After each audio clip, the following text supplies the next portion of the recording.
ద్రౌపది దేవికి సీతాదేవికి క్షమాపణ చెప్పమంటున్నారు. అదే చేత్తో గరికపాటి గారికి, యాక్టర్ శివాజీ గారికి, తర్వాత హిందూ సంఘాల వాళ్ళకి క్షమాపణలు అడగమంటున్నారు.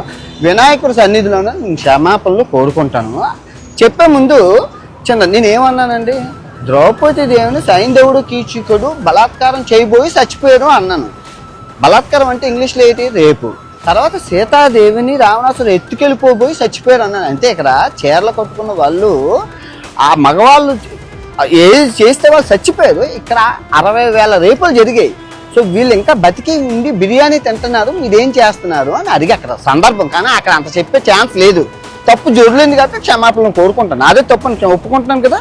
సో ఇప్పుడు నేను తప్పు చేస్తే రాత్రికి వినాయకుడి సన్నిధిలోనే రక్తం కక్కుకొని చచ్చిపోతాను. కనుక నా తప్పు మీరు స్వీకరించకపోతే ఈ సంవత్సరం నుంచి నెక్స్ట్ సంవత్సరం వరకు అష్ట దరిద్రాలు మీకు అంటుకుంటాయి.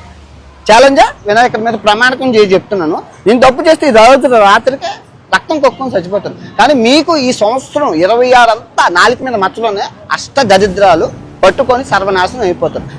నేను చెప్తున్న తప్పుని స్వీకరించకపోతే.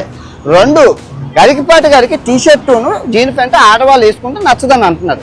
నేను అబ్బాయిలు వేసుకుంటున్నారు కదండి అంటే అవన్నీ నాకు తెలియదు. ఆడవాళ్ళు పద్ధతిగా ఉండాలి, చీరలు కట్టుకోవాలన్నారు. ఓకే, అది ఆయన పెద్ద ఆయన కాబట్టి నేను ఆయన్ని తిట్టలేదు. కాకపోతే కొన్ని పదాలు వారాను, దాన్ని వెనక్కి తీసుకుంటూ క్షమాపణలు కోరుకుంటున్నాను. ఇంకా శివాజీ గారిని ఆయన సామాన్లు అన్నందుకు నేను తిట్టాను, ఆయన వెనక్కి తీసుకున్నారు, నేను వెనక్కి తీసుకున్నాను. Problem solve. ఓకే, మీరు ఎక్కడితో వదిలేస్తే బాగుంటుంది, లేదు అంటే మీ ఇష్టం. నేను ఇప్పుడు మంచి శాండ్విచ్ మసాజ్ థాయిలాండ్లో చేసుకొని రాత్రికి మంచి సినిమాకి వెళ్ళి ఆ వీడియో రేపు పొద్దున్న పెడతాను. ఓకే, నేనైతే చిల్ అవుతాను, రిలాక్స్ అవుతాను. మీరు ఏం అవుతారు అనేది మీ మనసుకే ఆలోచించేస్తున్నాను. Love you all. అందరూ బాగుండాలి, అందులో నేను ఉండాలి.